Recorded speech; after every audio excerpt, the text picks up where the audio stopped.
Welcome back, snow lovers. I have some great news for you. It's finally snowing in the Dolomites. It's been snowing on and off since the weekend, and there's yet more snow to come this week as well. The team from Snow Camps Europe are there now on a ski safari, and they've been sending me pictures and videos virtually every day of the fresh snow, and I'm starting to get very jealous. Most areas have seen 30 centimetres or more so far, and they're expecting similar amounts throughout Wednesday and Thursday this week as well. Of course, given that many areas hadn't seen any meaningful snowfalls since November, this has only really scratched the surface in terms of what they need, but given that the Dolomites have some of the best skiing and snowmaking infrastructure in the world, the on-piste conditions there were already good. Even though there was no real snow, it was virtually all man-made snow, they still had some great on-piste conditions. So this is going to be further improving what was already a good base on the pistes. Off-piste, of course, they still need a hell of a lot more, but on-piste conditions are looking really good. And it's not just the Dolomites. Virtually every corner of the Alps has seen some meaningful snowfall so far this week, and we'll see more over the coming days. But yet again, the biggest snowfall totals have been seen so far in the extreme southwest, in the Alps Maritime and Piemonte. It just will not stop snowing in Prato Novoso. They must be in line for one of their best seasons in recent memory, because the snowfall totals there are looking pretty phenomenal already, and we're not even halfway through the season yet. And speaking of crazy snowfall totals, it's been going off the rails in Japan this week. Virtually every day they've been waking up to a fresh 60, 80, 90 centimetres plus, back to back. So those totals have just been adding up and up to what has been a pretty phenomenal week so far.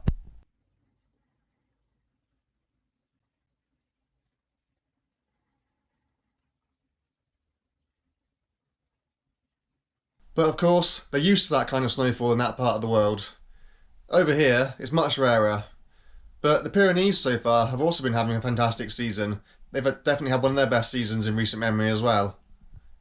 Things have warmed up there a little bit so far this week, so some of the snow has been turning back to rain, but even so, they've still been seeing great snowfall totals, and there's still yet more to come. And even Mount Etna, down in Sicily, has been getting in on the action. They reported over 2 metres of snowfall this past week alone. So, if you ever fancy going skiing on an active volcano, now might be a great opportunity. Back here in the Alps, and it's my neck of the woods, the Northwest Alps, which has seen the least snowfall so far in this current spell of weather. Snowfall totals on the lower and mid-mountain have only been very modest so far this week. But, up in the high mountains, and particularly up on the Vallée Blanche, it was absolutely fantastic earlier in the week, with 30 to 40 centimetres of some of the lightest, fluffiest snow I've ever encountered up there. It's not often you get light, fluffy snow at those kind of altitudes, because it's almost always reworked by the wind, so it was a pretty special day to be out. And in the Via Latia, they've received around 15 centimetres of snow down to lower levels so far this week, and they're expecting around another 20 centimetres of snow throughout the middle part of this week. The official base steps to the snow, in Salzey in particular, are still relatively modest, but the quality of the snow itself, both on and off piste over this last week or more, has been pretty outstanding. And it's been a pretty crazy week up in Scotland too, with the east in particular, especially the Cairngorms, seeing almost constant blizzards for the last 5 or 6 days. As is so often the case when there is lots of snowfall in Scotland, there's also lots and lots of wind, which does mean that some areas are looking completely wind-scoured, but in others there are snowdrifts which are getting into the several metres high. So it's going to be pretty interesting to see where has actually caught the snow when these storms finally clear and people actually can get out and see what is happening on the ground. And some more good news is that Glencoe Mountain, over on the west coast, have finally also got their season properly up and running when winds have allowed, and they've been offering top to mid-station skiing available on a select number of pistes. The west has been receiving less snow this week, but they have still been receiving some snow, so again, when the storms finally clear and they can all get out and get up high and see what it's like, you expect the conditions to improve significantly on the west as well. And we may well also see some lift serve skiing up in the North Pennines as well, with the likes of Weardale Ski Club potentially opening the lifts as well in the coming days.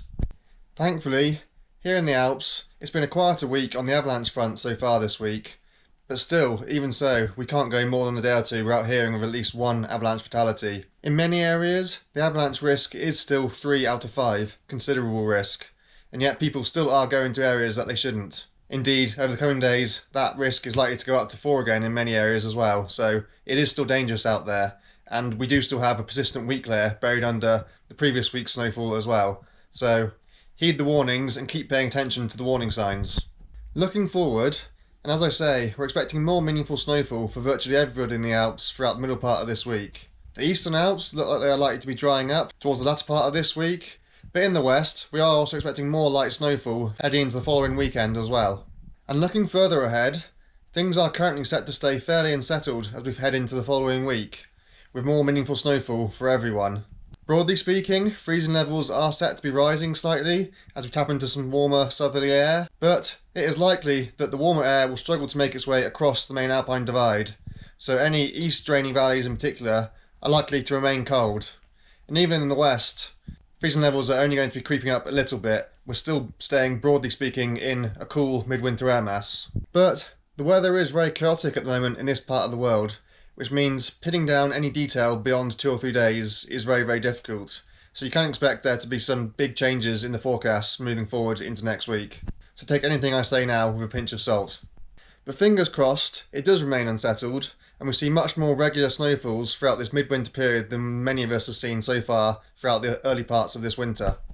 Especially as the Winter Olympics, which are being held in Cortina in the Dolomites, are now only just over a week away.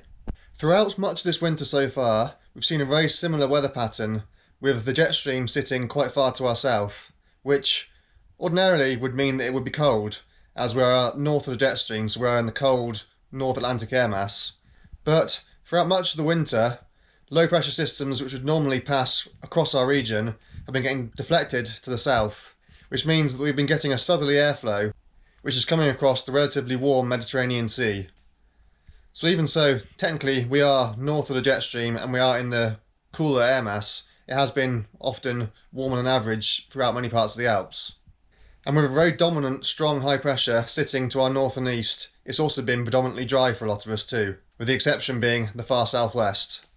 But it does look like we are finally starting to see more low pressure systems pass across the Alps rather than getting deflected to our south, which means that all of us are going to receive some snowfall and not just the southwest. That's the theory anyway.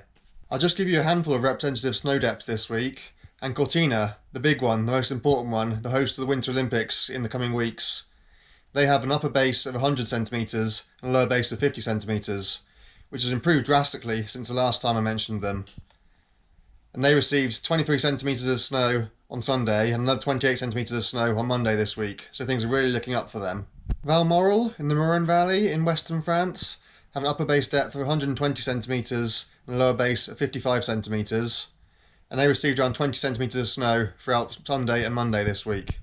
Salsi in the Via Latia officially have an upper base of 65 centimetres and a lower base of 35 centimetres, and again they received around 15 centimetres of snow earlier this week. And finally, back to Prato Novoso down in Piemonte again, and they've got an upper base of 220 centimetres, lower base of 150 centimetres, and it just hasn't stopped snowing there pretty much all week so far. So there you have it, from a very busy week of weather so far here in the Alps. And of course, the big school holidays are only just around the corner now too, the time of year when many of you will be heading out to this part of the world for your annual ski trips. So if that's you, and you need to book your airport transfers to this part of the world, in particular Chamonix Mont Blanc, but also the likes of Flaine and the Grand Massif, and the Portes de Soleil as well, and I highly recommend you check out Mountain Drop-Offs. You can find out more about them from the QR code here and link down in the description. Thanks, as always, to the teams at Snow Camps Europe and Salsi Online for the contributions this week. If you want to keep up to date with the snow conditions in and around Zellumsee and Kaprun in Austria, then head across to the Facebook page or YouTube channel of Snow Camps Europe. Indeed, this week, as I've already said, they're currently on a ski safari and the Dolomites, so if you're heading across the Dolomites, then also check out their updates there too. And if you're heading to Salsi or anywhere in the Via Latia, then I'd highly recommend checking out the YouTube channel of Salsi Online for a much more detailed update of everything that's going on in and around there. And to everyone else, wherever you happen to be going, enjoy your ski trips, stay safe, have fun, and you'll hear from me very, very soon.